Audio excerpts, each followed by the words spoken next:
이렇게 만나 뵙게 돼서 정말 반갑습니다. 안녕하세요. 네. 네. 아, 예전하고 똑같다고 그러셔서 제가 여기까지 올라오는데 아주 걱정이 많이 됐습니다. 제가 9시 뉴스를 했던 때가 1981년부터 한 11년, 12년 가까이 됐을 텐데 그때 이렇게 하고 나가면 화면이 부족했죠. 그때는 굉장히 호리호리하고 그랬어요. 그런데 진짜 세월을 이기는 장사가 없다고 좀 많이 변해서 죄송합니다. 네. 그냥 웃고 마실 거예요. 뭐라고 말씀을 하셔야죠. 똑같아요. 네, 우리 젊은이들은 아마 신은경, 그래서 영화배우 심은경이 오나 그러셨는지 모르겠습니다만 지금 청소년이나 청년들, 젊은이들은 잘 모릅니다만 제가 뉴스를 하던 1981년 그 즈음은 흑백에서 바로 칼라가 되던 시간이었고요. 지상파 채널이 많지 않았어요. KBS, MBC밖에 없었고요. 그래서 이제 옛날에 그 왜 로타리식 채널을 아시죠? 텔레비전까지 가서 이렇게 돌리는 거예요. 그래가지고 잘하시네요. 7번 돌리다가도 9번이 한 번 나오고요. 또 이렇게 11번 가다가 또 9번이 한 번 나오고, 그래서 참 안 볼 수 없는 채널이었었습니다. 그래서 전 국민이 다 봐주시고 그런 적이 있었답니다. 시간이 많이 지나서요. 벌써 한 30년, 40년 가까이 이렇게 된 것 같습니다. 아마 여기 오늘 오신 분들 중에는 제가 뉴스하던 시절에 고국에 계셨던 분들도 계시고 또 그 이후에는 또 KBS 뉴스가 또 미국 지역에서도 방송이 돼서 여기서도 봐주신 분이 많으셨으리라고 생각합니다. 한 목사님은 제가 한 10년 전도 더 된 것 같은데요. 한국에 오셨을 때 마침 한번 뵙고 인사를 드렸던 적이 있어요. 그래서 기억하시고 이렇게 귀한 자리에 저를 초청해 주셔서 너무너무 감사합니다 말씀을 드리고 싶습니다. 사실 오고 싶다고 해서 올 수 있는 그런 자리도 아닌데요. 하나님께서 인도하시고 준비하셔서 오게 해주셔서 진심으로 감사드리겠습니다. 한 목사님 같이 훌륭하신 분이 매주 설교를 하시는데 저 같은 사람이 와서 무슨 얘기를 하겠습니까마는 제가 어디서 읽은 책이 있는데요. 이런 이야기가 있었어요. 목사님께서 하시는 설교는 어떤 이제 물건을 이렇게 만들었다면 만드신 분이 이제 얘기하는 거예요. 이 물건이 얼마나 좋은 건지 모릅니다. 누구보다도 잘 아실 테니까요. 그렇게 얘기를 하시는 거라고 하면은 저 같은 사람은요, 이 물건을 사용해 보고 나서 와, 이거 진짜 좋다. 그런데 어떻게 만들어졌는지는 모르지만 좋은 거는 알아요. 그래서 하는 이야기이기 때문에 어쩌면 소비자 입장으로 봤을 땐 제 얘기가 훨씬 더 재미있을 수도 있다. 간혹 가다가는 그런 생각을 하시는 분도 계시다 하고, 릭 워렌 목사님이 쓰신 목적이 이끄는 삶이라는 책에 나오는 이야기였습니다. 그래서 제가 비록 잘 모르고 하는 이야기이기는 하지만 여러분과 마찬가지로 제 삶에 찾아오신 하나님이 계셨고요. 또 그 하나님 기뻐해 드리고 싶은 마음으로 제가 후반전 인생을 살고 있습니다. 그래서 편안하게 그랬구나 하면서 그냥 편한 마음으로 함께 해주시면 좋겠습니다. 지금 좀 심각하신 거 아시죠? 너무 열심히 쳐다보고 계셔서요. 제가 준비해온 이야기를 하는데 좀 주저할 수도 있으니까 두 가지 부탁을 드리겠습니다. 먼저 웃어주십시오. 네, 아주 밝은 얼굴로 웃어주시면 제가 편안하게 잘할 수 있을 것 같아요. 치아가 8개 나오게 웃으면 예쁘다는데 한번 옆에 계신 분을 거울이라고 생각하시고 한번 웃어보시겠어요? 네, 그렇죠. 네. 그 얘기를 안 드렸군요. 어떤 분은 아래 위 합쳐서 8개인 줄 알고 근데 이게 웃는 게요, 참 잘 안 되죠. 그래서 거울을 보고 이렇게 8개 나오게 웃다 보면은 자기 얼굴 같지가 않을 때가 있어요. 마치 무슨 하회탈을 쓴 것 같을 때가 있거든요. 그럼 어떻게 해야 될까요? 자꾸 연습을 해야 되겠죠? 언제까지? 될 때까지. 가면 같은 내 얼굴이 실물이 될 때까지 그렇게 연습을 합니다. 그런데 우리가 주님을 믿고 주님을 마음 안에 모시면 일어나서 빛을 발하게 돼요. 그 빛을 발하면 그 얼굴이 웃는 얼굴로 나타납니다. 8개 나오게 웃으셔도 좋고요. 더 밝으면 10개 나와도 괜찮습니다. 20개 나와도 괜찮습니다. 그래서 밝게 웃는 얼굴이 바로 주님이 내 안에 계십니다 하는 그런 표현이니까요. 웃어주시고, 또 한 가지 부탁은 지금처럼 끄덕끄덕 해주시는 거예요. 그렇게 해주시면 저는 비록 말로는 저에게 말씀 안 하시지만 그 사인으로 주시는 그 피드백이 저에게 맞아요, 나도 옛날에 그랬어요 하고 공감하시는 그 표현이 되는 거라는 거죠. 그래서 제가 정말 기쁜 마음으로 이제 할 수 있어요. 오늘 철야 집회죠? 그냥 쭉 하면 되는 건가요? 내일 새벽 기도까지 하면 되는 건가요? 그리 길게는 안 할 건데요. 한 1시간 정도 그렇게 여러분과 나누도록 하겠습니다. 잘 부탁드리겠습니다. 네. 먼저 제 삶에 찾아오신 하나님 이야기부터 나누도록 하겠습니다. 저를 쳐다보시면 어떤 분은 모태신앙이에요? 언제부터 예수 믿으셨어요? 이렇게 물으시기는 하는데요. 제가 태어났을 때는 저희 집은 예수 믿는 집이 아니더라고요. 그 한국의 왜 대표적인 유교 집안이라 그럴까요? 제사를 모시는데 1년에 12번 제사를 지내요. 그러니까 5대 봉사를 하는 거예요. 저희 어머님이 종갓집 맏며느리로 시집을 오셨거든요. 그래서 12번 제사를 지냅니다. 저희 아버지는 그 재무 공무원이셨고요. 저는 이남이녀의 맏이었어요. 그렇게 부잣집도 또 그렇게 어려운 집도 아니었고 그냥 아주 그냥 보통 집에 어머니가 알뜰하게 살림하셔서 내 아이를 그럭저럭 잘 키워주시는 그런 집이었습니다. 제가 중학교 1학년에서 2학년 올라가는 그 겨울이었어요. 저희 아버님이 출근을 하시는 길에 갑자기 이제 심근경색을 일으키셔가지고 병원에 가시게 됐어요. 어머니가 급히 전화를 받고 병원으로 달려가셨지만 아버지는 이미 세상을 떠나셨고요. 저희들은 이제 집에서 엄마가 깜짝 놀라서 나간 것만 아는데 집에 친척들이 막 오는 겁니다. 그러면서 막 울면서 집에 들어와요. 그러면서 죽은 사람만 불쌍하지, 죽은 사람만 불쌍하지 막 이래요. 아, 무슨 일이 일어났구나. 그런데 제 어린 마음에, 중학교 2학년 학생의 마음에 한참 사춘기잖아요. 죽은 사람이 뭐가 불쌍해? 살아있는 우리가 불쌍하지. 이런 생각이 들었어요. 우리는 이제 어떻게 살아? 아버지 없는 애들이 됐잖아. 이런 생각이 들었습니다. 사흘째 되던 날 커다란 장이버스가 우리 집 앞에 와서 섰어요. 밖에서 돌아가셔서 이제 병원에 계시다가 장지로 가는 길에 잠깐 섰다 간다는 겁니다. 아이들은 거기 타지 마라고 했는데 제가 사람들을 막 밀치고 버스에 올라갔어요. 우리 엄마가 거기 있잖아요. 정말 아무 정신도 없는 사람처럼 앉아있고 그 깊은 슬픔에 빠져있는 엄마 옆에 앉았습니다. 그리고 엄마 손을 잡았어요.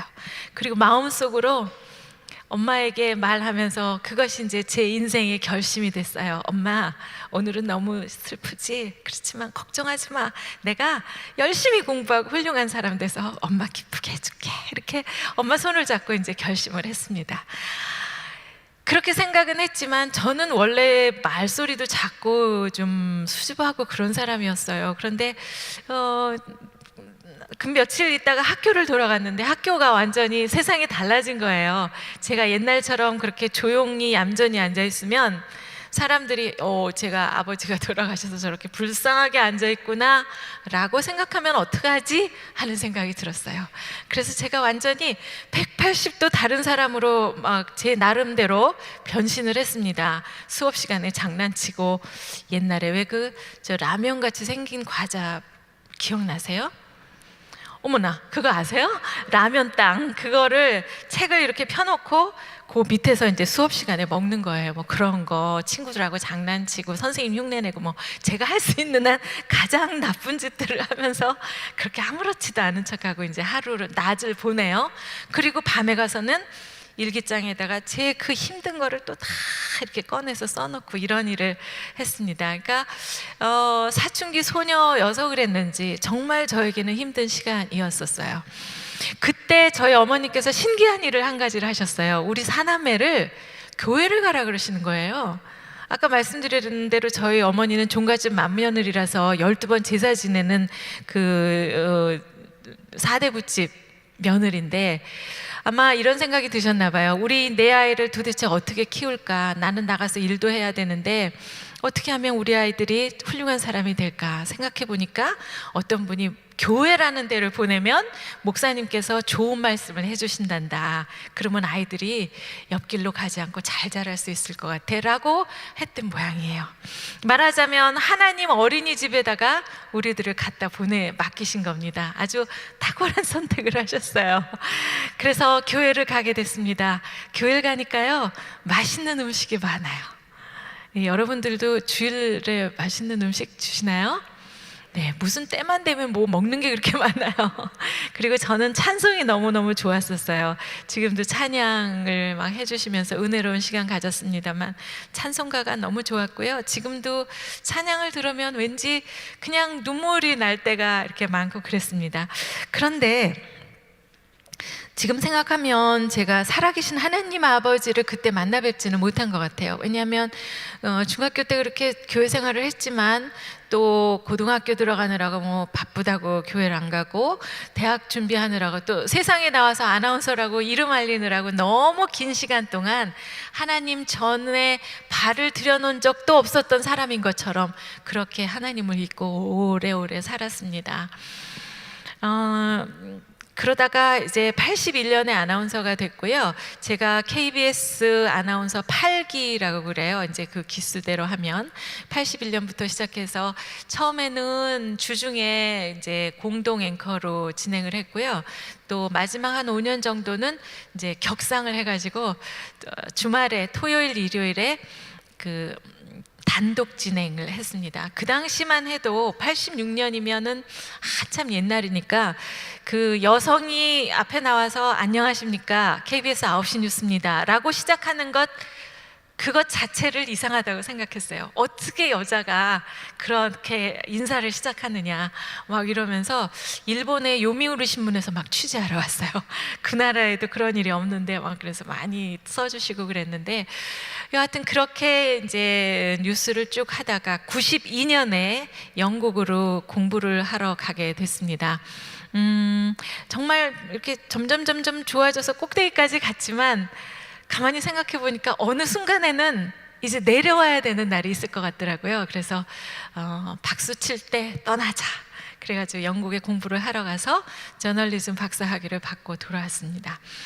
근데 하나님한테 전화 왔었나 보다. 네. 우리 저 학생들 대학에 있을 때는 학점 관리 안 하니? 이런데 전화 받으셔도 괜찮아요. 여기는 뭐 마음껏 우리가 편안하게 계셔도 되는 데니까 지금이라도 혹시라도 제 얼굴이 잘 안 보이시면 이쪽 가운데로 오셔도 괜찮습니다. 마음껏 자리 옮기셔도 되고요. 그래도 그쪽이 더 나으시다 하시면 괜찮고. 괜찮으세요? 잘 보이세요? 네. 그래도 또 신은경이 주름이 좀 많아졌나 뭐 이런 것도 보셔야 할 테니까. 그래서 영국에 공부를 하고 돌아왔습니다. 그때의 계획으로는 이제 후배들을 가르치는 강단에 서거나 뭐 또 아니면 다시 방송으로 돌아가거나 그럴 줄 알았어요. 그런데 참 사람의 일이라는 건 알 수가 없어요. 제가 그때 뭐 벌써 한 30대 후반 정도 됐는데 노처녀가 됐잖아요. 근데 결혼을 하게 됐어요.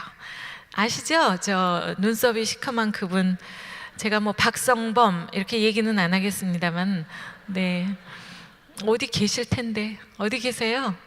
지금 저 뒤에서 저를 위해서 막 기도를 하고 계실 텐데.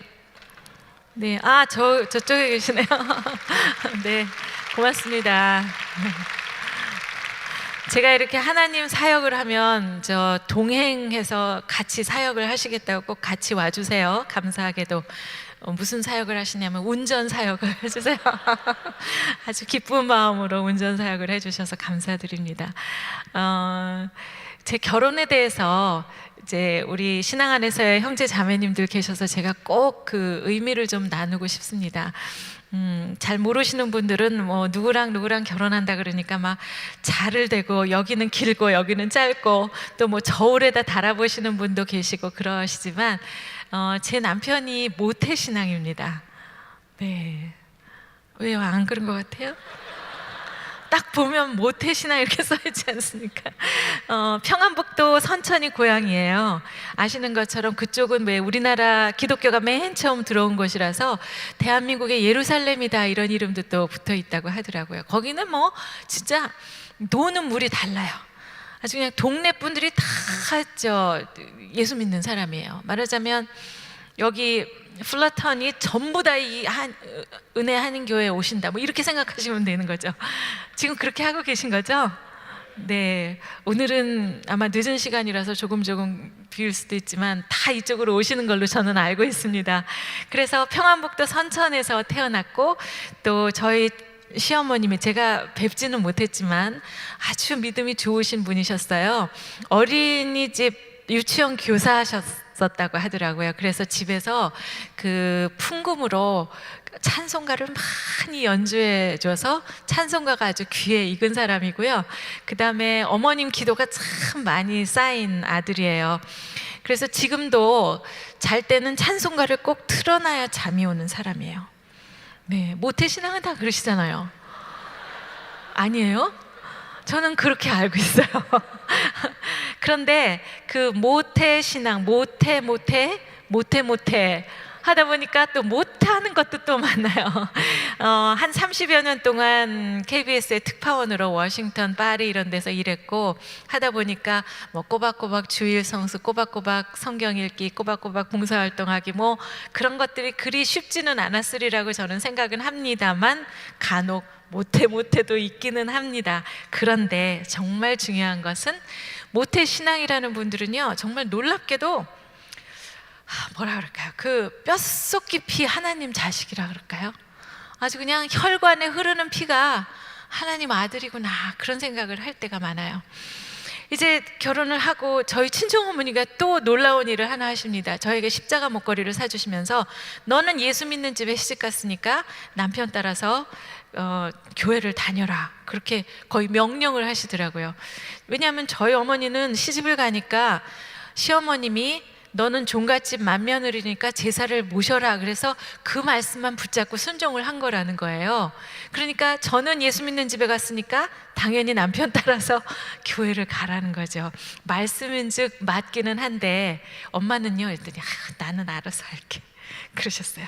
그래서 저는 남편 손을 잡고 너무나 당연하게 장벽도 없이 어려움도 없이 자연스럽게 다시 교회를 가기 시작했어요.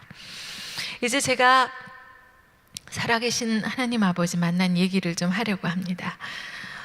그렇게 교회를 가기 시작하고 얼마 안 되어서였습니다. 어느 날처럼 예배를 드리는 날이었었어요. 목사님께서 여러분 모두 눈을 감고 기도하시겠습니다 하셨습니다. 그리고 하나님 아버지 이렇게 기도를 시작하셨어요. 그런데 그날따라 그 하나님 아버지라는 단어가 마치 제 마음을 무슨 동굴 속의 울림처럼 울리기 시작했어요. 하나님 아버지 하면서 저는 그날 제 마음의 눈을 뜨고 하늘에 계신 아버지를 쳐다보게 됐어요. 아버지 거기 계세요? 저 아세요? 저같이 이렇게 부족하고 못난 사람도 아세요? 하나님 저도 자녀 삼아주시나요? 하고 그 멋진 아버지를 쳐다보게 됐어요. 저는 중학교 2학년 때 세상에 아버지가 돌아가시고 난 다음에는 제 입으로 아버지라는 단어를 발음을 해본 적이 없어요. 하기가 싫었어요. 화가 났어요. 왜 나만 아버지 없는 아이야? 우리가 뭘 잘못했는데 하는 생각이 그 어린 마음에 들어서 내 입으로 아버지라는 단어도 영어도 하기도 싫었어요. 그런데 그 아버지라는 단어가 저를 막 울리면서 그날 하늘에 그 멋진 아버지가 계신 거를 알게 됐어요. 어머나 세상에 저런 아버지가 계셨네. 세상 아버지보다도 더 멋지고 전지전능하신 아버지가 거기 계신 거예요. 아버지 아무 말 하지 않아도 다 아시죠? 저 오늘부터 하나님 자녀 삼아 주십시오 하고 그 아버지의 딸이 됐습니다. 저는요 그 슬픔에 잠긴 엄마 손을 잡고 엄마 내가 훌륭한 사람 돼서 엄마 기쁘게 해줄게 하는 그것이 제 인생의 짐이었어요. 제 인생의 짐을 어깨에다 잔뜩 짊어지고 날마다 열심히 살았어요. 너는 열심히 공부해야 돼, 훌륭한 사람 돼야 돼 하면서 땅만 보고 걷다 보니까 어느 날은 비 오는 날, 어느 날은 구름 낀 날 그랬던 것 같아요. 뭐 하는 일이 또 뉴스였으니까 뉴스는 뭐 맨날 누가 죽였어요, 사기쳤어요, 뭐 나쁜 짓 해서 이런 것만 있지 뭐 즐거운 게 없잖아요. 그러다 보니까 나중에는 제가 이렇게 웃는 얼굴을 하면 어떤 분이 그러세요. 어머 웃기도 하시네요. 그럼 저도 웃죠. 사람인데. 그럼에도 불구하고 저는 맨날 조명 밑에서 이건 잘못됐습니다, 이건 옳습니다, 뭐 이런 것만 하는 줄 아셨나 봐요. 여하튼 근데 그것뿐만 아니라 제 마음에는 그런 인생의 짐이 있었던 거죠. 근데 그날 저는 이 짐을 내려놓고 하나님 아버지 앞에서 두 손을 반짝 들었어요. 아버지 저 이제 몰라요, 제 인생 책임져 주세요 하면서 주님이 제 손을 잡아주시기를 바랬습니다. 여러분, 이렇게 두 손을 반짝 든다는 것은 항복한다는 말이잖아요. 영어로 surrender 하는 거잖아요. 그 전에 어떤 미국 교회 갔더니 이렇게 종이에다가 surrender라는 단어를 써서 막 나눠주더라고요. 저는 그게 너무너무 신기하고 놀라웠었어요. 왜 미국의 서부 영화 같은 걸 보면 악당이 손들어! 그러면 잘못했어요, 한 번만 봐주세요, 목숨만 살려주세요 이러느라고 두 손을 드는 게 항복인데, 우리가 하나님 앞에서 항복이라는 것은 굉장한 의미가 있다는 거예요. 말하자면 회개한다는 거랍니다. 그러면 어떤 분 그러시죠. 나는 그렇게 회개할 일 없어, 나 착하게 살았어, 그렇게 생각하시는 분도 계실 거예요. 그런데 우리가 말하는 하나님 앞에서의 회개라는 것은 우리 세상 사람들이 말하는 어디 가서 침 뱉고 누구 나쁜 소리하고 나쁜 뭐 마음을 먹고 물건을 훔쳐 이런 차원의 그 죄가 아니라는 거죠. 말하자면 이 세상에 진정한 왕 되신 분은 하나님이신데, 그 하나님의 존재를 인정하지 않고 내가 인생의 주인인 줄 알고 사는 것, 그것이 죄라는 거예요. 근데 우리는 다 그렇게 배워왔어요. 공부 잘하는 거 누가? 내가. 성공하는 거 누가? 내가. 돈 잘 버는 거 누가? 내가. 자식 잘 키우는 거 누가? 내가. 여러분, 내가 하느라고 애쓰셨는데 돈이 그렇게 잘 벌려요? 내 맘대로? 자식이 그렇게 내 맘대로 되든가요? 똑같이 내 뱃속으로 나왔는데 하나는 고기 좋아하고 하나는 고추장 좋아하고 어떻게 할 수가 없는데요. 내가 아니라는 거죠. 왕 되신 하나님께서 지어서 이렇게 만들어주신 작은 개미 같은 피조물 중에 하나인 것을 우리가 모르고 내가 세상의 주인인 줄 알고 그렇게 애쓰고 살았던 게 죄라는 거예요. 아니구나, 나 아니구나 라고 생각하고 하나님 앞에 두 손 반짝 드는 것이 회개라는 거죠. 그래서 저는 그날 하나님 앞에서 그 정말 왕 되신 하나님 앞에 두 손을 반짝 들고 그 다음부터는 날마다 행복한 햇빛 내리쬐는 날이 되었답니다. 네, 오늘 혹시 아직 예수 안 믿으시는 분들, 친구분 중에 야 신은경 온단다, 한번 같이 가보자 이래서 오신 분은 안 계신지 모르겠는데요, 이런 기회에 한번 모시고 왔으면 좋았을 걸, 그쵸?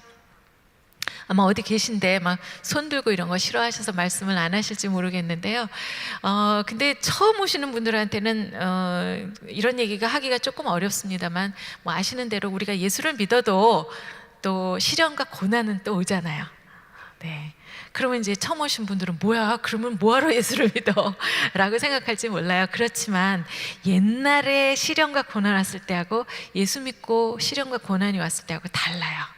그쵸? 옛날에는 뭐 어려운 일이 생기면 정말 주저앉아서 울었어요. 내 인생 끝났구나. 그러고서 울었는데 이제는 알아요. 띵동 택배가 왔어요. 그런데 이렇게 그 겉면에 고난 이렇게 써 있어요. 옛날에는 진짜 그거 끌어안고 땅을 치면서 울었잖아요. 그렇지만 이제는 알아요. 뭘? 우리 그 안에 뭐가 들어있는지 알아요. 그래서 빨리 포장지를 뜯습니다. 그리고 그 안에 들어있는 알맹이 선물을 빨리 내 것으로 하려고 해요. 다시 말하면 하나님께서 주실 축복을 고난이라는 포장지에 싸서 보내신다는 걸 우리가 안다는 거죠. 포장지를 뜯는다는 것은 기도하는 것입니다.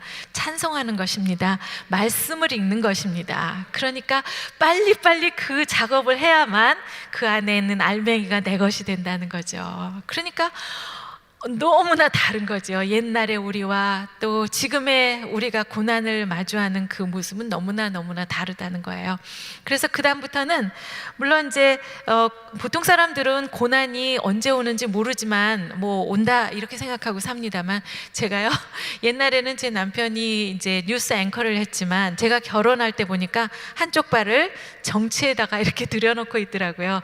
정치가 마누라를 하려다가 보니까요, 그 고난이 4년에 한 번씩 딱딱 시간표를 짜가지고 해요. 그래서 미리 알았다면 좀 다시 한번 생각해 봤을 것 같기도 하고, 아니면 살다가 정치를 한다 그랬으면 제가 도시락 싸들고 말렸을 텐데, 이미 결혼했을 때 이미 한쪽 발이 들어가 있었으니 어떡합니까? 그래도 제가 할 수 있는 모든 방법을 동원해서 열심히 해드려야 되겠다, 도와드려야 되겠다, 그렇게 해서 한 10여 년을 정말 열심히 헌신해서 도와드린 적이 있습니다. 여하튼 그래가지고 이제 교회를 가기 시작하고 하나님 아버지를 만났어요. 완전히 황복했어요. 그래서 그 이후로 고난들이 많이 왔지만 그것들은 이제 저에게 정말 찬송하는 시간, 말씀 읽는 시간, 기도를 더 많이 하는 시간으로서 저에게 한 계단 한 계단 신앙의 성숙이 오는 그런 계기가 되었던 것을 알 수 있었습니다. 굉장히 여러 가지 어려운 점들이 참 많았는데요.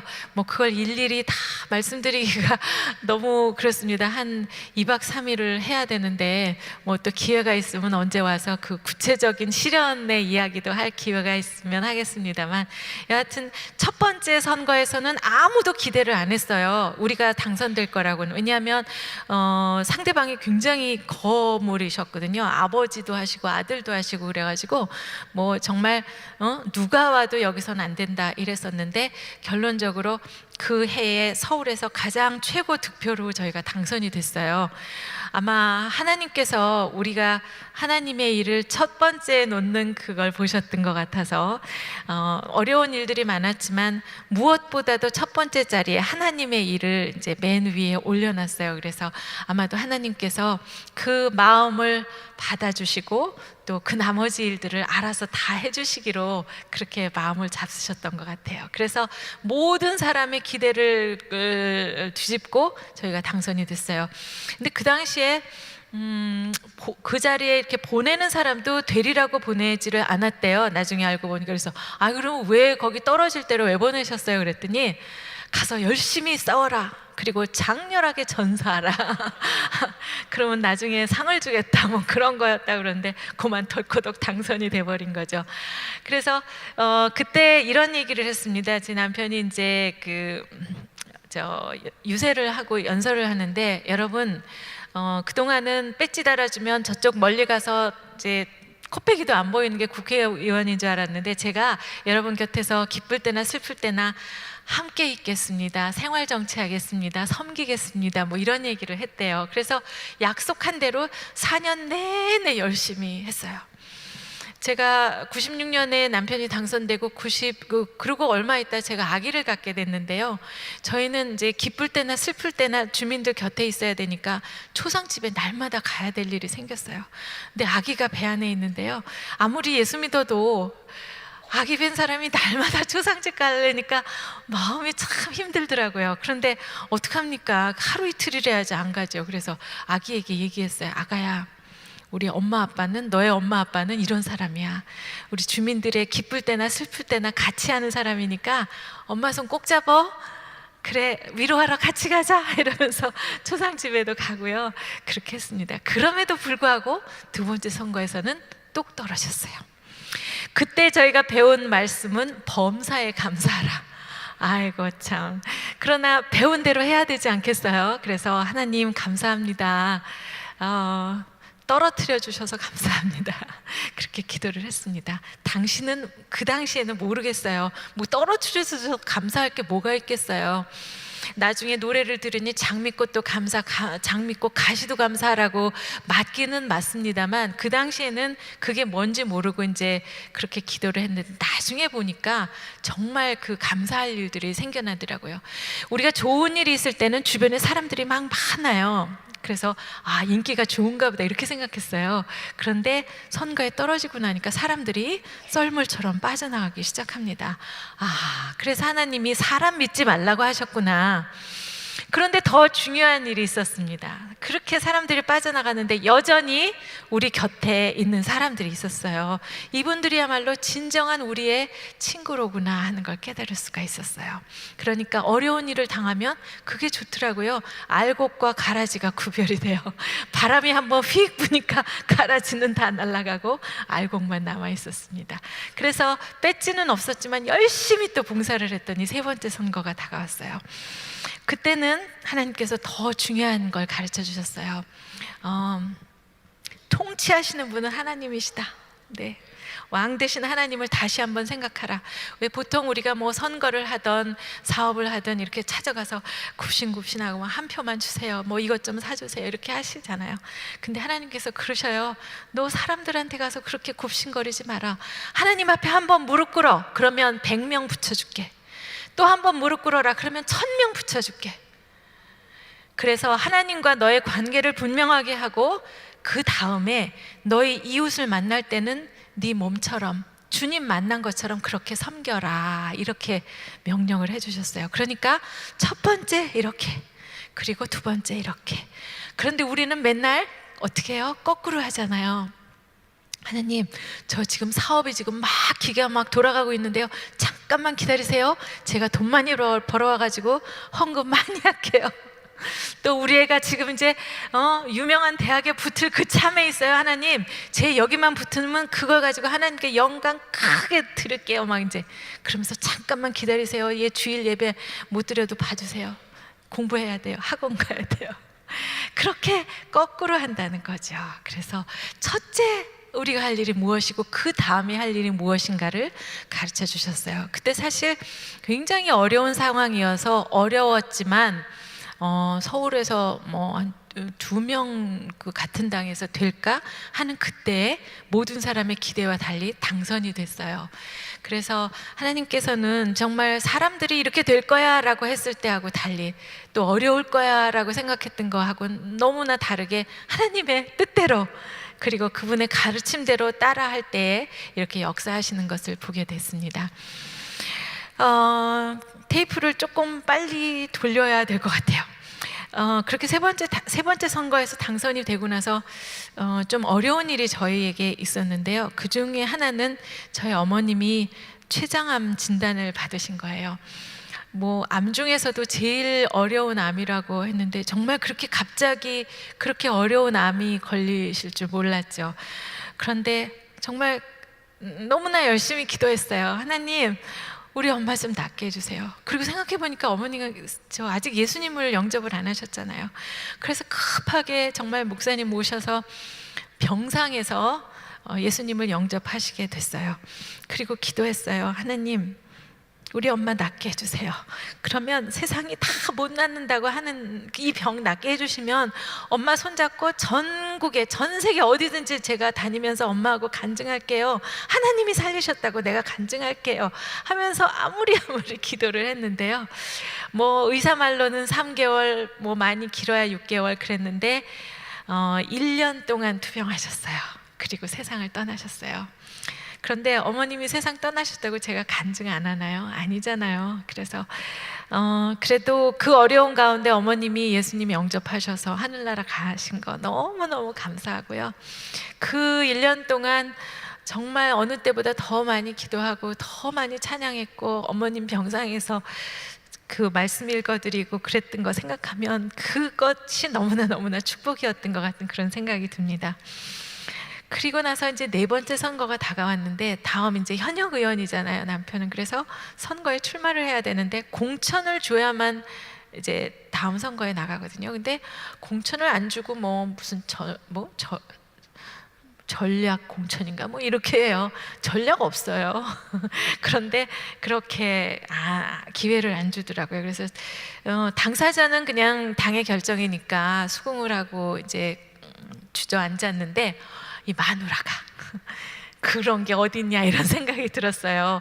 뭐 당선될 때도 주민들이 한 표 한 표 모아서 된 거고, 그렇지 않을 때도 주민들의 선택으로 그렇게 됐는데 왜 제3자가 이렇게 결정을 하느냐 하는 생각에 제가 대신 나가서 여쭤보기라도 하자 이랬습니다.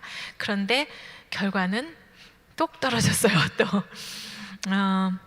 그래도 안 우스우세요? 똑 떨어졌는데도 근데 사실 뭐 말로 그렇게 하지만 그게 웃을 일이 아니더라고요. 그 당시는 이제 남편은 남편대로 마음의 상처가 너무나 컸고요. 또 저는 저대로 내가 왜 그런 어리석은 갑작스런 결정과 이런 결과를 가져왔을까 이런 생각이 너무너무 힘들었어요. 그리고 뭐 사람들이 쳐다보고 뭐 아유 안타깝습니다 이렇게 말씀을 하셔도 그것도 너무나 부끄럽고요. 또 아무 말 안 하시고 이렇게 보시면 야단치는 것 같아가지고 너무 무섭고, 그러다 보니까 점점 사람을 만나기도 두렵고 안으로 저희 두 사람은 광야 생활이 시작됐어요. 뭐 광야 생활을 하지 않을 수가 없는 게 누가 부르는 사람이 있습니까? 직장이 있습니까? 찾아갈 데가 있습니까? 저희들은 완전히 세상이 거절한 사람, 또 사람들이 거부한 사람, 뭐 이런 생각만 가득 차 있었어요. 그러고 있을 때 어느 날 말씀을 듣다 이런 말씀을 들었어요. 한쪽 문이 닫히면 또 다른 문이 열린다 이런 말씀을 들었습니다. 그렇다면 내가 그 갑작스러운 선택이었지만 이렇게 나갔을 때 확 문이 닫혔는데 무슨 문이 열렸을까? 그러면 거꾸로 네가 이 문이 닫히지 않고 활짝 열려 시온의 대로가 열렸으면 신은경 너는 무엇을 가장 아쉬워했겠니? 하고 질문했어요. 그렇다면 이쪽 문이 닫히면서 제가 얻은 것이 바로 이거잖아요. 계산이 맞죠? 그랬더니 첫째, 가족의 얼굴이 떠올랐어요. 저는 그러니까 95년에 결혼하고 96년에 당선되고 97년에 딸을 하나 낳았는데 저희 친정어머니가 다 돌봐주시고, 저는 걔가 뭘 먹고 사는지 뭘 입고 사는지도 모르고 그러고 그냥 바깥으로만 돌아다녔어요. 남편 뒷바라지 한다고. 그러다 보니까 정신을 딱 차리고 보니까 얘가 엄마보다 키가 큰 중학생이 돼 있는 거예요. 야, 너 언제 이렇게 컸냐? 하면서 제 손으로 밥을 해서 엄마 노릇을 제대로 했어요. 저로서는 참 가장 인생의 기쁜 시간이었던 것 같아요. 또 하나, 제가 만약에 그렇게 바쁘게 무엇이 되어서 돌아다니면 무엇을 가장 아쉬워했을까? 그것은 바로 하나님의 말씀을 보고 듣고 공부하는 시간이 없었겠다, 그런 생각이 들었습니다. 그때 시간도 많고 그래서요, 제 친구하고 같이 여러분 이해실 사모님이 쓰신 성경이 읽어지네 그런 책 아세요? 이제 책을 같이 얘기를 하면서 나는 이 사모님한테 저자 직강 받았어 이렇게 자랑을 했어요. 그분께 한 몇 달 같이 공부를 한 적이 있거든요, 그 사모님하고. 그래서 이제 자랑을 했더니 제 친구가 야, 그러면 잘 됐다. 나 누구 전도해야 되는데 그 전도해야 될 엄마 3사람 모시고 너하고 우리 성경 공부하자 이러는 거예요. 어머나, 말을 잘못한 거예요. 제가 뭘 알겠습니까? 저는 신학을 한 사람도 아니고 모태신앙도 아니잖아요. 그래서 뺀들뺀들 하다가 안 되겠다, 내가 몰라도 전도를 하기 위해서라면 그러면 성경 공부를 하자. 그래가지고 성경이 읽어지네에 나온 그 CD가 있는데 29장으로 돼 있어요. 그래가지고 그 일주일 동안은 그거를 몇 번씩 듣고 전부 다 베꼈었어요. 그리고 이제 일주일에 한 번씩 모여서 이제 같이 공부하고 저는 모르면 그냥 같이 틀어놓고 들으면 되니까 그렇게 해서 한 6개월을 공부했는데, 그때 정말 저에게는 둘도 없는 신앙적으로 성숙할 수 있는 너무너무 멋진 시간이었다고 기억을 합니다. 그런데 이제 그것이 거의 다 끝나갈 쯤이었었어요. 이해실 사모님의 그 강좌 중에 이런 얘기가 나와요. 그분은 그 옛날에 저 만화 중에 저 야구 선수 나오는 만화가 있어요. 혹시 기억하세요? 엄지 나오는 거. 공포의 외인 구단, 그런 게 있었어요. 역시. 네. 거기에 그 주인공이 여자친구를 위해서 하는 그 얘기가 있어요. 그 노래로도 나왔대요. 난 네가 좋아하는 일이라면 뭐든지 할 수 있어 하는 노래가 있대요. 난 너가 좋은 일이라면 나 게임도 질 수 있어. 얼마든지. 그런 노래가 있대요. 근데 이 사모님은 그 노래가 그렇게 은혜롭대요. 그 노래를 생각할 때마다 하나님께 기도가 된대요. 하나님, 아무리 내가 힘들고 힘든 상황에 있더라도 그 시련을 견디면서 하나님께 기도하신대요. 하나님, 기쁘십니까? 저 이렇게 힘들어도 하나님 기쁘십니까? 하나님 기쁘시면 전 아무렇지도 않습니다 라고 기도를 하신대요.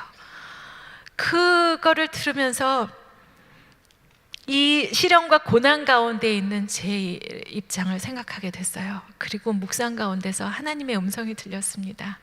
너 아직 아니야. 많은 사람들한테 나가서 너 창피당하면 안 되잖아 그러시는 거예요. 저는 사실 전 괜찮아요, 다 회복됐어요 라고 말했지만 하나님께 요만큼 섭섭한 마음이 있었던 것 같아요. 나는 헐헐 날고 싶은데 자꾸 하나님이 여기다 날개에다 돌멩이를 매달아서 막으시고 그런다는 생각을 이렇게 하고 있었던 것 같아요. 그런데 하나님께서 너 아직 아니야, 지금은 이리 와, 내 달콤한 말을 들어라, 이렇게 초대를 하시는 거였었어요. 저는 그날 정말 완전히 무너져가지고요, 엉엉 울었습니다. 하나님, 제가 뭔데 그렇게 사랑하세요? 저 그냥 아무거나 제 하는 대로 좀 놔두셔도 되잖아요. 많잖아요, 사람들 하나님 사랑하시는 분 많은데 어떻게 저를 이렇게 기억하셔서 지금은 안 돼, 조금 있다가, 그렇게 제 인생을 계획하시고 기획하시고 또 간섭하신 우리 하나님이 너무너무 감사했어요. 하나님, 저 이러고 있으면 안 되겠네요. 저 뭐 할까요? 하고 그분께 여쭤봤습니다. 이렇게 앉아있는 저 원하시지 않으셨던 거예요. 그래서 이러면 안 되겠다, 툴툴 털고 일어났습니다. 그리고 제일 먼저 간 곳이 어떤 세미나에 가게 됐어요. 전 그래서 세미나, 연수 이런 거 되게 좋아해요. 그때마다 제 삶이 좀 변하거든요. 그래서 오늘 이 금요 집회 신흥여경이 온다고 오신 여러분들을 축복합니다. 오늘 여러분 인생에 굉장한 일들이 일어나셨으면 좋겠어요. 네. 그래서 하프타임 세미나라는 곳을 갔어요. 제가 이제 오늘 두 부분의 이야기를 드린다고 말씀드렸잖아요. 앞부분의 얘기를 이제 간단하게 말씀을 드렸고 이제 후반으로 넘어가게 됐습니다. 왜 신흥경이 하필이면 교회에 와가지고, 차라리 뉴스를 하면 내가 이해를 하겠는데 왜 교회에 와서 무슨 얘기를 하겠다는 거야? 라고 궁금해하시는 분들에게 답이 될 수 있는 얘기라고 생각을 해요. 하프타임 세미나를 갔어요. 거기서 말하는 내용은 뭐냐 하면, 인생이라는 것이 축구 경기처럼 전반전과 후반전이 있다는 거예요. 모든 사람의 목적은 후반전 인생을 승리로 이끄는 겁니다. 그렇게 하기 위해서는 중간 시간 하프타임에 물도 마시고 전략도 세워야 한다는 얘기예요. 말하자면 그렇게 하기 위해서 두 가지 중요한 질문을 하라, 이렇게 얘기를 합니다. 첫째는, 여러분 굉장히 중요한 얘기예요. 나는 누구인가 하고 질문하시는 거예요. 뭐라고요? 네, 나는 누구인가? 나는 도대체 누구이길래 하나님께서 만세전에 특별한 목적을 가지고 지으셔서 하필이면 이 미국 땅에, 내 조국도 아닌 이 땅에 여기다가 보내셔서 뭘 하라고 보내셨을까? 하고 질문해 보시는 거예요. 나의 은사, 나의 재정 상태, 나의 가정 상태, 나의 주변 뭐 이런 거 여러 가지를 다 따져보셔서 나는 누구인가 판단을 하시는 거죠. 저는요, 가만히 생각해 보니까 뭐 이렇게 커다란 것도 아니고 또 너무 그리 작지도 않은 한 요만한 꽃병 같은 사람이라는 걸 깨달았어요. 옛날에 제가 뉴스 하면서 많은 국민들이 알아봐 주시고 칭찬해 주시고 외국으로 공부도 하러 가게 해 주시고 이런 모든 좋은 일이 있었을 때는 하나님께서 붓을 꺼내셔가지고 색색까지 물감으로 예쁘게 그림을 그리신 시간이었다는 걸 깨달았어요. 그런데 축복된 시간만 있었던 것이 아니잖아요. 저도 고난과 시련이 많았잖아요. 그때는 하나님 어디 계셨어요? 저를 잊으셨나요? 그때는 조각칼을 꺼내셔가지고 이 꽃병에다가 이렇게 홈을 파면서 무늬를 새기신 시간이라는 걸 깨달았습니다. 우리 인간의 생각으로는 그림을 그리실 때는 축복된 시간이야. 아, 기뻐. 그런데 이렇게 몸이 패어져 나갈 때는 고난 시련을 겪고 있구나. 하나님 어디 계세요? 아파요. 막 이러면서 기도하잖아요. 그건 우리 인간의 생각이었어요. 하나님께서는 걸작품 하나 만드시느라고 그림도 그리시고 무늬도 새기셨다는 거라는 거죠. 만약에 예쁜 꽃만 그려져 있고 무늬는 없다 그러면 나중에 제가 시련이 뭐예요? 이런 거 질문하면 얼마나 밥맛이 없겠어요. 네, 저는 여기 올라올 수가 없어요. 그런데 이것도 알게 하시고 이것도 알게 하고 하시느라고 걸작품 하나 만드시느라고 그렇게 작품 활동을 하셨다는 거죠. 여러분, 그래도 여기까지 나오기는 했지만 마음 가운데 지금 시련을 겪고 계신 분 계실지 몰라요. 또 고난의 골짜기를 지나고 계신 분 계실지도 몰라요. 그렇지만 괜찮습니다. 조금 있다 하나님께서는 또 색색까지 물감을 꺼내셔서 우리에게 예쁜 그림을 그리시는 시간이 곧 돌아올 거예요. 시각을 내 인간의 시각으로 여기 낮은 데다 두시지 말고 하나님의 높은 관점에서 한번 내려다보세요. 아, 하나님 작품 활동하시는구나. 나를 얼마나 멋있게 지으시려고 또 작품 활동을 하시는구나. 내 고난이 지나면 빨리 기도하고 찬양하고 말씀 읽으면 또 하나님께서 좋은 선물을 주시는 시간이 오겠구나 하고 기다리시라는 거죠. 그래서 그런 걸 깨달았어요. 그리고 옛날에 제가 아나운서하고 많은 분들이 알아주신 거, 이것이 제가 잘나서 했던 일이 아니라는 걸 깨달았어요. 아, 하나님이 내 후반 인생에 뭘 하라고 준비를 시키셨구나. 그래서 두 번째 질문을 하게 됐습니다. 두 번째 질문은 내 후반전 인생은 무슨 일을 하면서 하나님을 기쁘게 해드릴까라고 질문하는 거예요. 왜 태어나냐 하면 그냥 우리는 그냥 요만한 개미 같은 존재라서요, 그냥 하나님 기쁘게만 해드리면 되는 거예요. 네. 그리고 어떤 때는 근데 그런 생각이 참 편안합니다.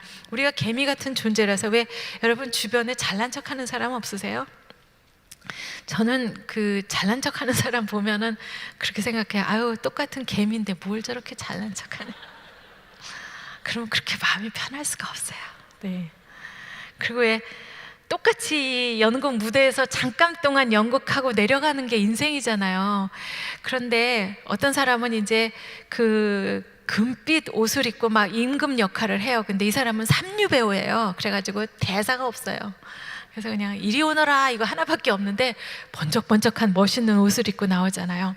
근데 우리는 하나님의 자녀라서 인류 배우예요. 그런데 역할에 따라서는 때로는 허름한 옷을 입은 거지 역할도 할 수 있는 거라는 거죠. 그런데 인류 배우다 보니까 대사가 너무 많아요. 그래가지고 그냥 열심히 열연을 해가지고 이 무대에서 하고 이제 내려갈 때, 그때 박수는 누가 받아요? 인류 배우가 받잖아요. 그런데 그 번쩍번쩍한 옷을 입은, 임금 옷을 입은 사람이 야, 넌 옷이 그게 뭐냐? 그리고 우리를 업수히 여긴다? 이건 말도 안 되는 거예요. 그래서 삼류 배우가 번쩍거리는 옷 입고 잘난 척하면 속으로 그렇게 생각하세요. 아이고, 개미 주제에 뭘 그러냐.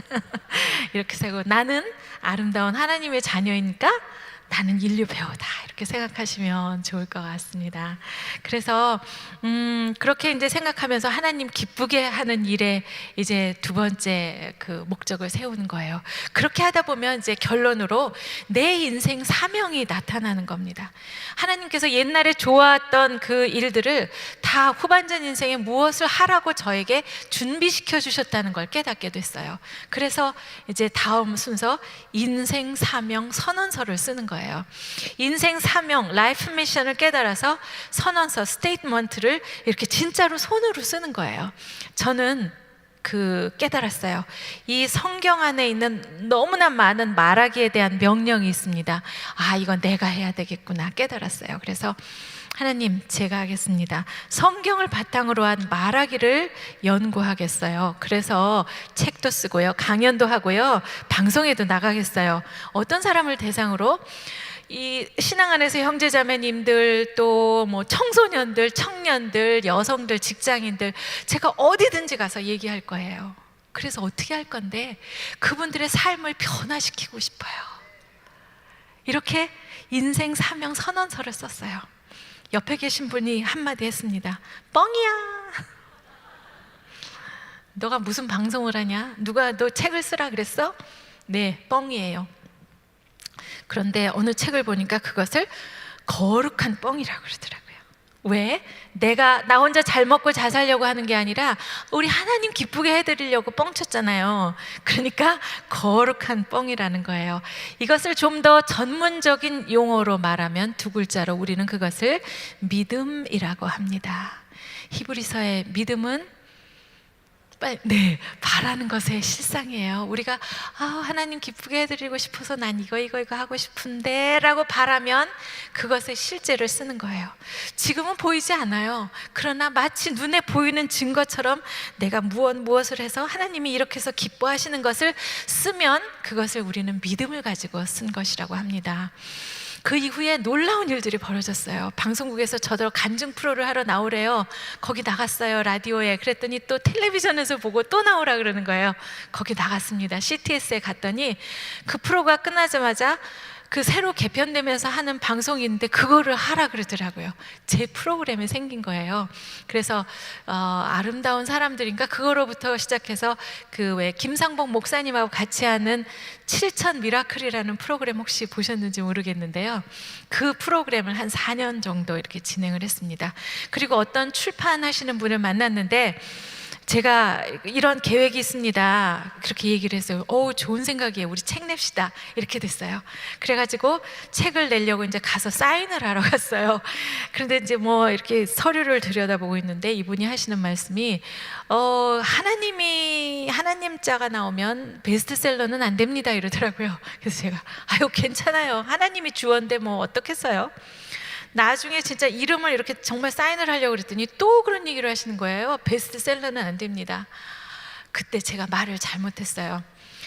괜찮아요. 베스트셀러 안 되면 스테디셀러가 되면 되잖아요. 요 입. 그때 말을 잘했어야 했는데 정말 말한 그대로 이 책이 2012년에 나왔는데 한 5주인가 이렇게 베스트가 되다가 다시는 베스트에 안 올라요. 그런데 2012년에 나온 책이 아직도 살아있어요. 요즘 뭐 출판계 아시겠습니다만 그렇게 우리 아까 장로님 분이 출판계에 계신 분이 계셨는데 네. 책이 그렇게 수명이 길지 않잖아요. 아무리 뭐 유명한 사람이 있는 책이라도 6개월, 1년 가기가 쉽지가 않은데 자그마치 몇 년을 살아있는지 몰라요. 그래서 이 말을 잘해야 되는 거예요. 그때 제가 됩니다. 베스트셀러 됩니다. 이렇게 했어야 되는데 그래서 다음번에는 그렇게 하려고 그래요. 다음번에 책 내면 반드시 베스트셀러를 만들겠습니다. 그래서 정말 놀라운 그런 일들이 기적처럼 일어나서 정말 오늘도 제가 여기에 이렇게 선다는 게 기적이 아니고 뭐겠어요. 제가 요 직전까지는 그 여성가족부 산하의 한국청소년활동진흥원이라는 곳에서 이제 임무를 사역이라 그래야 될까? 하나님이 보내셨다 생각하니까요. 공공기관이긴 하지만 매일매일 나가야 되는 직장이었었습니다. 그런데 3월 21일자로 그 임무를 마무리하게 됐어요. 그래서 제일 먼저 떠오른 것이 우리 미국 지역에 있는 우리 교포님들 계신데 한번 같이 가서 이 홀리 스피치를 나눴으면 좋겠다는 생각에 그냥 바로 달려왔습니다. 잘했죠? 네. 감사합니다. 그래서 그래도 여기까지 왔는데 그 홀리 스피치가 도대체 무엇인지 하는 걸 좀 말씀을 드리는 게 좋겠죠? 네, 이 홀리 스피치 영어로 썼습니다만 말 그대로 경건한 말하기, 하나님이 기뻐하시는 말하기, 또 하나님이 명령하신 말하기 그렇게 생각하시면 좋을 것 같아요. 뭐 덕이 되는 말하기. 제가 이제 그 인생 사명 선언서를 쓰고 나서 이제 깨달으면서요. 이제 뭘 해야 되겠다 생각하면서 이 책을 쓰기를 준비를 했습니다. 그리고 아까 우리가 읽은 잠언 18장 21절처럼 죽고 사는 것이 혀의 권세에 달려있다 하는 말씀을 기본으로 해서 이제 준비를 하기 시작했어요. 근데 저는 뭐 아는 게 없어요. 어디에 뭐가 있는지. 그래서 이제 잠언을 시작으로 말하기, 듣기, 혀 뭐 이런 단어가 있는 거를 이렇게 줄을 치기 시작했습니다. 새파랗게 이렇게 말에 대한 그 명령들이 너무너무 많은 거예요. 야, 이런 말들이 있었네. 이렇게 말이라는 것이 중요하고 무섭구나. 그러다가 읽다 보니까 아유, 정말 왜 이런 것까지 써놓으셨을까 하는 것도 있었어요. 바가지 긁는 마누라란 사느니 차라리 광야에서 옷막을 짓고 사는 게 낫겠다고 그러시더라고요. 근데 그게 한 번도 아니고 또 나와요. 그래서 영 불편했습니다. 야, 장로님 그러세요? 그렇게 마누라 잔소리가 그러세요? 근데요, 저희 여성들 여러분, 우리가 언제 잔소리했어요? 그죠? 우리는 진짜 양해하게 되는 말씀만 했어요. 뭐 마누라 말을 들으면 뭐 어디서도 뭐를 얻어먹는다 이런 말도 있는 것처럼 우리는 정말 좋은 말씀만 드렸는데 들으시는 분이 잔소리로 들으시니까 이거 참 어려운 노릇이더라고요. 그래서 근데 이 잔소리라는 게 계속하면 그 빗방울처럼 이렇게 떨어져 가지고 밑에 있는 바위가 막 패인다고 이렇게 나오더라고요. 그래서 이제 아무리 좋은 얘기라도 잔소리로 들으신다면 하지 말아야 되겠구나 이런 생각을 했습니다. 그래서 이제 책이 나왔는데요. 간단하게 오늘 말씀을 드리면 하나님께서 명령하신 대로만 그냥 하면 되겠더라고요. 첫째는 말을 잘하려면, 홀리 스피치를 하려면 첫째는 잘 들으라고 말씀을 하셨어요. 말하기는 더디하고 입은 다물고 듣기는 속히 하라 그러셨어요. 또 화내는 것도 속히 하라 그러셨어요. 그러니까 입은 다물고 귀는 열어라. 제가 시작하면서 여러분 웃어주세요, 끄덕끄덕 해주세요 이렇게 말씀드렸는데요. 사실 그 우스갯처럼 말씀드린 그것이 경청이 아주 최고의 스킬이에요. 이제 내일 모레 우리 한 목사님 오셔서 이제 주일날 설교하실 거잖아요. 그때 어머나 터키 갔다 오니까 우리 성도님들이 다 얼굴이 달라지셨네 이렇게 깨달으실 수 있도록 여러분들 막 진짜 치아 8개, 10개 막 이렇게 나오게 웃으시면서 막 끄덕끄덕 하면서 막 그 얼굴로 그대로 하시는 거예요. 간간히 막 아멘 할렐루야 하면서 설교 들으시는 거 아시겠죠? 네, 아시겠죠? 네, 지금처럼 원래도 잘하셨겠지만 더 잘하시도록 그렇게 해서 경청을 하는 게 너무나 중요합니다. 사실 여러분 아이들이 학교 갔다 돌아오면 부모님들은 바쁘시니까 뭐 설거지도 하고 전화도 받고 이러면서 뭐 학교에서 어쨌다 그러면 그래 다 대답을 해주잖아요. 그런데 중요한 것은 귀로는 듣지만 더 중요한 것은 제가 지금부터 말씀을 드리겠습니다. 경청은 눈으로 하는 거예요. 두 눈으로 하고 얼굴로 하고 몸 전체로 하는 거예요. 아무리 제 이야기가 은혜롭다 하더라도 이렇게 눈을 감으면서 묵상을 하시면서 들으시잖아요. 그러면 제가 오해를 해요. 어머나 재미없으신가 봐, 잠 오시나 봐. 사실 그게 아닌데도 불구하고 오해를 받을 수도 있다는 거예요. 그러니까 절대로 눈을 감으시면 안 됩니다. 교회를 오래 다니시는 분들은 벌써 목사님 한 문장만 나오면 오늘 무슨 주제인지 알아요. 여러분 아버지와 아들이 살았습니다. 오늘 당자의 얘기구나. 그래갖고 이제 다 알아셔요. 그래도 정말요? 어떤 아버지요? 어떤 아드님이 하면서 눈을 반짝이면서 고개를 끄덕이면서 들으셔야 돼요. 그래서 그 아이가 돌아와서 학교에서 이렇게 돌아왔을 때 고개를 돌리시고요, 그 아이의 눈을 쳐다보면서 말씀을 하셔야 된다는 거죠. 여러분 아이가 세상에 태어나서 맨 처음 이렇게 한 1년쯤 지나서 이렇게 짚고 일어나고 입을 열어서 아빠, 엄마 할 때 기억나세요? 그때 여러분 너 말하냐? 이런 분 하나도 없으셨어요. 얘가 말한다고, 우리 아이가 걸었다고. 다른 집 애들도 다 걸어요. 그런데 그렇게 우리 애만 뭐 하는 것처럼 막 난리가 나잖아요. 그러니까 그때처럼까지는 아니라 하더라도 반만 하시면 돼요. 너 학교 갔다 왔니? 오늘 무슨 질문했어? 선생님이 뭐라 그러셨어? 뭐 이렇게 그런 반응을 해주셔야지 진짜 경청이다 이런 얘기입니다. 그리고 말은요 간단합니다. 하나님이 싫어하시는 말은 안 하면 되고 하나님이 기뻐하시는 말은 하면 됩니다. 네, 하나님이 싫어하시는 말 제가 한번 꼽아볼게요. 불평, 불만, 비난, 비판, 또 부정적인 말, 자기 비하 이런 말들이 있어요. 전부 다 비읍자가 들어가서 어떤 분은 또 뭐 바보 같은 말이라고 그러시기도 해요. 어디에 제일 많이 나오냐면은 이스라엘 백성들이 애굽에서 오랜 기간 동안 노예 생활하다가 모세 선생님 따라서 해방돼서 나오잖아요. 그때 처음에는 나오는데 뭐 그 애굽 사람들은 막 그 저주에서 막 다 죽지만 이스라엘 백성들은 정말 아무도 털끝 하나 다치지 않고 다 나오게 됐어요. 장정이 60만 명인데 다 합하면 한 250만쯤 된다고 그러더라고요. 근데 그 많은 사람들이 나오는데 막 바다가 갈라지고 그러니 얼마나 신났겠습니까? 그런데 지나다 보니까 목이 말라요. 목말라? 뭐라 그랬어요? 미치겠다. 배고파? 죽겠다. 그리고 뭐 저는 이제 하루에 5개 장씩 매일 읽고 여기다가 이렇게 녹음을 하는 일을 요즘 하고 있는데 그건 이따가 좀 얘기를 드릴게요. 오늘 그 민수기를 읽는데 거기서도 또 다시 한번 나오는데 오늘 읽은 거기에서는 이 사람들이요 뭐 파, 마늘, 부추 이런 것도 먹고 싶다 그러더라고요. 처음에 이제 고기 못 먹었다고 그러면서 불평 불만 또 모세 선생님을 향해서 비난 비판을 합니다. 당신이 말이야 애굽에 장지가 없어서 우리를 이 광야에서 죽이려고 데리고 나왔습니까? 이렇게 말을 해요. 차라리 노예 생활할 때가 더 좋았다. 그렇게 무서운 얘기를 하니까 하나님이 화가 나셨어요. 그래서 뭐라 하시니까 이제 모세가 막 빌고 또 간절히 기도를 하니까 한 번 봐주시고 또 한 번 봐주시고 이렇게 넘어갔습니다. 그리고 그 12명 그 가나안 땅에 정탐하러 보냈더니 10명은 부정적인 이야기를 해요.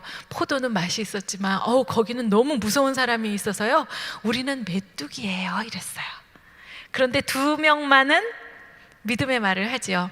여호수아하고 갈렙 이 두 아저씨는 믿음의 말을 합니다. 우리는 갈 수 있습니다. 만군의 여호와의 힘으로 우리는 갈 수 있습니다. 쟤네들 우리 밥이에요. 아무것도 아니에요. 이렇게 믿음의 말을 했어요. 그래서 여호와 하나님께서 들으시고 그래 그럼 너희 둘만 들어가. 믿음 없는 이 1세대들은 다 들어가지 말아라. 그래서 한 2주일이면 갈 곳을 그만 40년씩 기다리면서 2세대 태어나서 갈 수 있을 때까지 다 기다렸잖아요. 그래서 저는 그 얘기를 읽으면서 이런 생각이 들었습니다. 응답이 빨리 안 되는 게 내 잘못이 아닐 때도 있구나. 다른 사람 일 때문에 기다려야 되는 때가 있구나. 결론, 오래 살아야 되겠다. 건강하게 오래 살아야 되겠다. 그래야지 우리 가나안 땅 들어가잖아요. 그래서 아까 말씀드린 불평, 불만, 비난, 비판, 부정적인 말 싫어하고요. 또 그 자기 비하하는 말 하나님 싫어하십니다. 그 뭐 메뚜기 그렇게 구하시느라고 하나님이 애쓰셨겠어요? 너무나 귀한 자녀들이라서 그렇게 모든 고난을 헤치고 구하셨는데 아유 메뚜기예요 이러니까 왜 여러분들도 그러시잖아요. 내가 안 먹고 안 쓰고 정말 그 애 키우느라고 이렇게 고생을 하는데 시험 잘못 봐가지고 안 놓고서 아이고 나 같은 게 뭐 뭐를 해요 이러면 정말 화가 나요. 왜 네가 왜 못해? 엄마가 뭐 때문에 이렇게 고생하는데 아빠가 뭐 때문에 이렇게 안 먹고 안 쓰고 하는데 너 잘 되라고 이렇게 하는데 하고 화가 날 때가 있는 거 마찬가지일 것 같아요. 하나님께서는 우리가 그 자기 비하하는 말 할 때마다 화가 나셔요. 우리가 흙수저 이렇게 말하면 네가 누군데 내 귀한 자녀인데 어떻게 너 흙수저라고 말할 수 있니? 너는 영원히 금수저야. 살면서 흙 좀 묻히는 거 괜찮아. 너는 원래 금수저야 하시고 계실 것 같아요. 그래서 그런 말들 이제부터 우리 입에 안 올리도록 하겠습니다. 그러면 어떤 말을 할까요? 이 또한 쉽습니다. 감사하는 말. 네, 범사에 감사하라. 그런데 제가 이제 요 직전까지 있었던 한국청소년활동진흥원이라는 곳에서 일할 때 감사 캠페인을 벌인 게 있어요. 왜냐하면 2016년 3월에 이제 처음 갔더니 어떤 자료를 봤는데요. OECD 국가 중에서 한국의 청소년들이 가장 행복하지가 않았어요. 한국 청소년들이 공부는 제일 길게 해요. 평균 8시간 반을 해요. 뭐 더 많이 하는 애들도 있지만 그렇게 공부도 많이 하고 또 잘해요. 수학 능력도 뛰어난데 문제는 너 행복하니? 그러면 행복하지가 않다 그래요. 그래서 안 되겠다. 얘네들을 어떻게 하면 행복하게 해줄까? 그것은 감사로부터 시작해야 되겠다. 그래서 제가 고마워요라는 캠페인을 시작했어요. 요는 YO를 쓰는데 뭐 youth라는 약자에서 쓰기도 하고, 아이들이 왜 힙합하면서 어째요 그래요 이러는 거 있잖아요.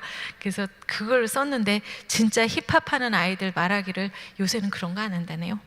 여하튼 뭐 그래가지고 감사하는 거를 했습니다. 감사는 뭐 감사할 게 있어야지 하는 생각을 가지는 분도 계시겠습니다만, 감사는 정말 소소한 것도 감사하면 할 게 많습니다. 나이가 점점 들어갈수록 아침에 눈 뜨면 감사해요. 오늘 살았잖아요. 그리고 내 두 발로 걸어서 또 나가서 내 힘으로 음식을 씹는 것, 모든 게 너무너무 감사합니다. 그리고 두 번째는 감사할 수 없는 것도 감사합니다. 장미꽃 감사, 장미꽃 가시도 감사하시죠. 그 다음에 세 번째네요. 신기하게도 미리 감사하면 너무 좋습니다. 저는 오늘 오면서 오늘 한인은혜교회에서 정말 은혜로운 집회가 될 것을 미리 감사하고 왔어요. 이 늦은 시간에 한 분도 졸지도 주무시지도 않으시는 걸 보면서 미리 감사한다는 게 이렇게 기적 같은 일이구나 알게 되었습니다. 아멘이에요. 네, 그 다음에 감사와 칭찬, 하나님 기뻐하십니다. 잘한 일에 대해서는 잘했어요 라고 칭찬하세요. 수학시험 잘 보면 잘했어요. 또 영어시험 잘 보면 또 잘했어요 라고 하셔야죠. 아, 어저께 했으니까 오늘은 안 해. 그러면 아이들은 그 판단에 문제가 옵니다. 잘했어요. 또 하나는 별로 잘한 것이 없다 할 때는 이렇게 엄지손을 올리셔 보세요. 두 쪽 다. 그래서 훌륭해요 라고 하시는 거예요. 네, 이렇게 열심히 들어주셔서 훌륭합니다. 아내가 김치찌개, 된장찌개, 김치찌개, 된장찌개 매일 반복을 하면 된장찌개가 딱 왔을 때 김 없냐? 이러시지 마시고요. 당신 된장찌개가 최고야. 이러고 김은 그냥 가져다가 잡수시면 됩니다. 네, 그러시고 또 하나 칭찬 중에 이것 또한 좀 제가 만들어냈는데, 미리 불러주기라는 칭찬이 있어요. 아이 중에 뭐 정말 뭐 하고 싶어요 하는 자식들이 있으시면, 우리 자녀들이 그렇게 하고 싶다 하면 미리 불러주시면 돼요. 뭐 어떤 자녀 중에 우리 목사님도 훌륭하신 분들 많으시니까 나도 목사님 될래 이런 자녀가 있다고 한번 가정을 해봅시다. 그런데 이제 10살이니까 얘가 학교 갔다 오면 동생이 자기 장난감 막 이렇게 막 망가뜨리면 막 이거 내 거야 하면서 뺏으면서 막 한 대 때릴 수도 있어요. 그럴 때 그냥 불러주시는 거야. 이 목사 이렇게. 그러면 뭐 보통의 엄마 아버지들은 그러시죠. 너 목사 된다는 사람이 무슨 동생을 때리고 어쩌고 저쩌고 길게 하실 필요가 없어요. 그냥 이 목사 그러면 자기 스스로 목사님이 지금 동생을 때리고 있다 스스로 다 알게 됩니다. 그래서 근데 이제 제가 장난처럼 이렇게 말씀드리지만요, 그 이름을 부르면서 어떻게 해요? 좋은 책 있으면 보여주죠. 좋은 사람 있으면 멘토로 또 소개를 하죠. 좋은 강연 있으면 데려가죠. 그러니까 모든 것이 합하여서 그 선을 이루는 그날까지 기도와 노력이 쌓인다 하는 그런 얘기입니다. 그래서 그 또한 좋은 칭찬 중에 하나라고 생각하고요. 감사, 칭찬, 축복이 있는데 먼저 기도와 찬양부터 말씀을 드리면 뭐 더 얘기할 게 없겠습니다만, 하나님께서는 아무것도 염려하지 말고 다 알으라 그러셨어요. 바로 기도해라 하신 거였습니다. 우리가 이렇게 가족끼리 살다가 뭐 예를 들어 뭐 부부간에 정말 내 속마음을 못 알아주고 엉뚱한 소리를 한다 할 때, 그때부터 이제 부부싸움도 시작되고 또 부모와 자녀 사이에도 이제 그렇게 생각이 될 때가 있어요. 그러실 때는요, 그냥 잃을 때가 있어요. 하나님한테, 예수님한테 다 잃으세요. 그래서 예수님, 저 사람 왜 저래요 도대체? 하루 이틀도 아니고 우리가요 20년을 살았잖아요. 그러면은 예수님이 답변을 하세요. 너부터 바뀌어라. 이렇게. 그래서 반드시 응답이 있다는 것을 아시기 바랍니다. 그리고 이제 찬양은 하나님 아버지 사랑합니다 하고 드리는 그 하나님께 하는 거예요. 우리 자녀도 아빠는 이렇게 훌륭하세요. 그러니까 자전거 사주세요. 뭐 이런다고 자전거 사주니까 안 사주잖아요. 그런 거나 마찬가지로 하나님은 이렇게 해서 훌륭하십니다. 이거 말고 하나님 사랑해요, 당신의 이름을 찬양합니다 라고 찬양할 때 하나님께서 그래 뭐 해줄까 그러실 것 같아요. 이제 축복의 말까지만 하고 끝내겠습니다. 축복의 말은 우리가 정말 입으로 할 수 있는 정말 멋진 말이라고 생각해요. 랄프 가복이라는 박사님이 쓰신 하루에 한 번 자녀를 축복하라 라는 책이 있습니다. 하루에 한 번 매를 들어라도 아니고 축복하라. 거기 나오는 기본적인 그 축복이 민수기 6장 24, 25, 26절에 나옵니다. 어디요? 네, 역시 다르십니다. 경수기 말고 민수기. 그렇게 외우시고 625를 가운데 두고 6장 24, 25, 26 이렇게 하시면 돼요. 거기 두고 오는 후손들을 위해서 모세 선생님이 제사장의 기도를 가르쳐 주세요. 그 기본에다 요거 하시고요. 여호와는 너를 복주시고 하는 그 너에다가 아이 이름을 넣어서 하루에 한 번 축복 기도를 하시는 거예요. 저도 다른 거는 못해도 저희 두 사람이 아이에게 이제 저녁에 늦게 들어가서도 자고 있는 아이에게 축복 기도를 했어요. 어느 날 이 엄마도 세상에 너무 찌들어서 기도도 할 수 없는 때가 있었습니다. 그래서 아이에게 엄마 기도 좀 해줄래? 그랬어요. 아이가 엄마 머리에 손을 얹고 기도를 시작합니다. 여호와는 엄마에게 복을 주시고 엄마를 지키시기를 원하며, 여호와는 그 얼굴을 엄마에게 비추사 은혜 베풀어 주시길 원하며, 여호와는 그 얼굴을 엄마에게 향하여 두사 평강 주시기를 원하옵나이다 하고 기도를 하는데, 이 엄마가, 세상에 찌든 엄마가 목이 메고 눈물이 났어요. 아이가 해주는 이 기도도 이렇게 평안하고 감사한데 우리가 아이에게 해줄 수 있는 거 기도밖에 또 뭐가 있겠습니까? 맨날 너는 왜 그러니? 엄마 친구 아들은 엄친아, 엄마 친구 딸은 엄친딸, 걔는 키도 큰데 너는 왜 이렇게 키가 안 자라냐? 아, 누구 닮았는데 키가 커요.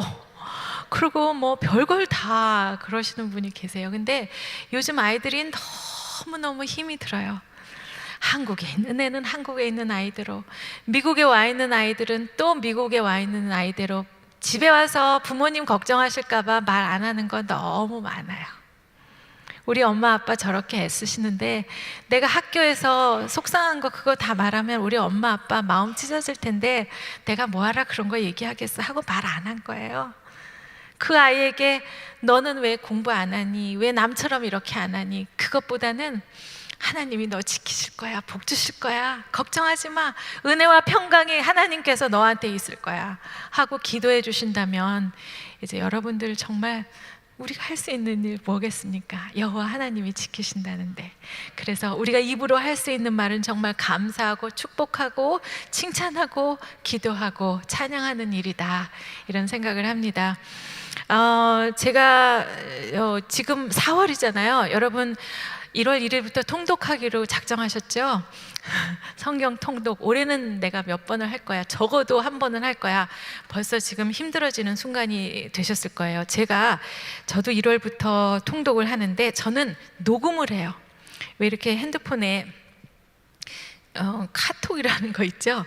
그런 거에다가 이제 이렇게 딱 열어가지고 제 거를 열어요. 그러면 제가 매일매일 5챕터씩 녹음한 게 나옵니다. 창피하지만 한번 틀어볼까요? 애굽 땅에서 나온 다음 해 첫째 달에 여호와께서 시내 광야에서 모세에게 말씀하여 이르시되. 네, 이렇게 요게 이제 한 꼭지 녹음을 하면 5분씩 되는데요.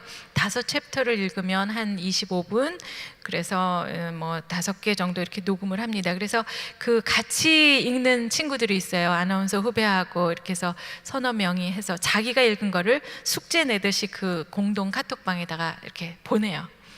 그러니까 그러면 내가 미리 한번 눈으로 읽어보고 녹음하면서 한번 하고, 또 그냥 이렇게 녹음하시면 돼요. 별로 어렵지도 않으세요. 그리고 이제 다른 사람이 한 것 또 한번 읽어보고. 근데 눈으로 읽은 것하고는 정말 비교가 안 되게 정말 머릿속에 이렇게 들어가고, 또 이거 녹음하기 전에 기도합니다. 하나님, 이 말씀이 그냥 제 골수에 쏙쏙 들이배게 해주세요. 이렇게 기도를 하면서 하면 그날은 더 잘 외워지고 더 그렇게 되는 경우가 있어요. 그래서 저는 근데 잘 하지는 못해서 이렇게 하면서도 한 적이 있고 다시 읽는 적이 있는데, 그냥 버리기가 아까워서 제 블로그에다가 올려놨어요. 혹시 어떻게 녹음을 했나 궁금하시거나, 아니면 내가 요새는 눈이 좀 침침해서 이거 읽기가 어렵다거나, 아니면 주변에 시각장애 있으신 분들이 있다거나 하면 네이버 블로그 거기, 그러니까 네이버 검색창에 성경 읽는 신권사, 성경 읽는 신권사 이렇게 쓰시면 거기 제 거 나와요. 그러면은 그냥 다운 받으셔가지고요, 이렇게 일하시다 청소하시다가도 이렇게 틀어놓고 들으셔서 반복해서 들으세요. 그래서 제가 기를 쓰고 매일매일 녹음을 합니다. 지금 77회까지인가 나갔어요. 그래서 전체를 다 녹음을 하면 1년쯤 걸릴 것 같아요. 제가 하루도 빼지 않고 할 수 있게 기도해 주시고요. 또 마음껏 가져다가 주변에 계신 분들도 들으셔도 좋고, 또 직접 그 가정 예배 들으시는 분들 계시잖아요. 3명도 좋고 5명도 좋고 이렇게 모이셔서 나도 이번에는 녹음하면서 통독하겠어, 이렇게 하시면 정말 좋을 것 같습니다. 이번 그 미주 집회 여행은 제 친구 여기 이제 CHTV 56.9에서 방송을 하고 있는 윤우경 본부장이 있는데요. 고등학교 동창이에요. 여기 앉아서 저를 감시하고 있어요. 인사 좀 하십시오.